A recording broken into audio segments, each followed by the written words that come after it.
Welcome back.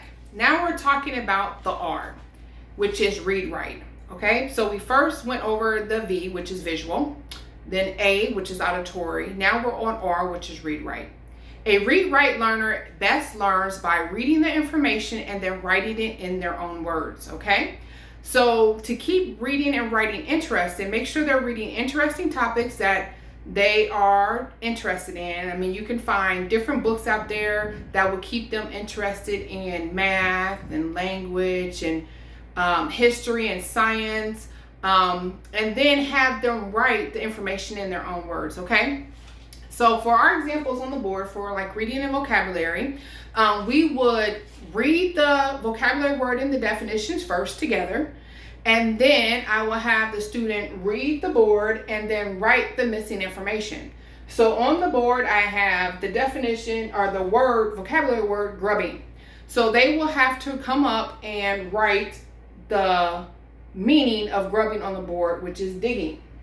I have the definition, a military school student. I will say, what is a military school student?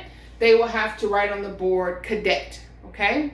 And then wellspring, I will say, what is the definition for wellspring? They will have to write on the board wellspring, okay? So pretty much you're having them read the information and write the missing information when it comes to reading vocabulary, okay? When you want them to learn math terms, make sure that they write those math terms down. So first you should read the definition of those math terms or have an example of what the math terms you are discussing mean. For example, we're talking about fractions here. So the fraction we've been working on is 3/5, okay? The 3 is the top number. We call that the numerator. The 5 is the bottom number. We call that the denominator. So I will say, can you please read the board for me? So they will read the board, 3/5, 3 numerator, 5 denominator, okay? And then I will say, okay, we have 5 apples here. Can you please count the apples? They will count the apples. And then I will say, we are talking about 3 of the 5 apples. So I will circle 3. So then I will say, this is 3/5. We have a total of 5, and we're talking about 3. That gives me 3/5. Now, please do this example. What would this fraction be? Please write it down. So then I will circle 2. And then on their paper or on their whiteboard, or if they want to come up to the board if you have one, you can have them say, please write the fraction for this example. So they will come up and they will write in 2/5. And then right next to each one is the term. So they will have to write, this is the numerator, and this is the denominator.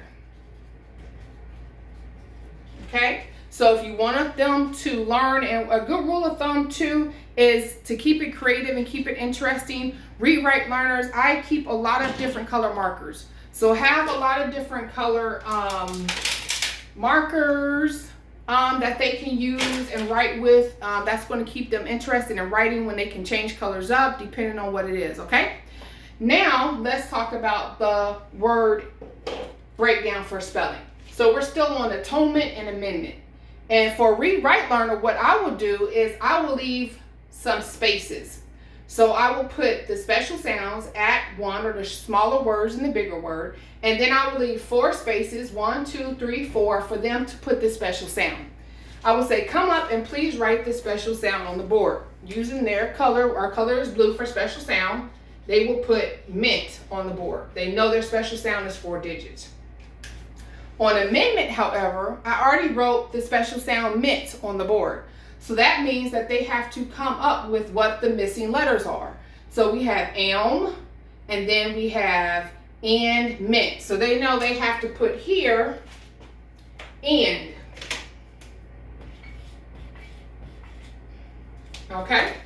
So again, using different colors when they're writing it, give them an example first, read it first, give them an example, have them write it down to practice it.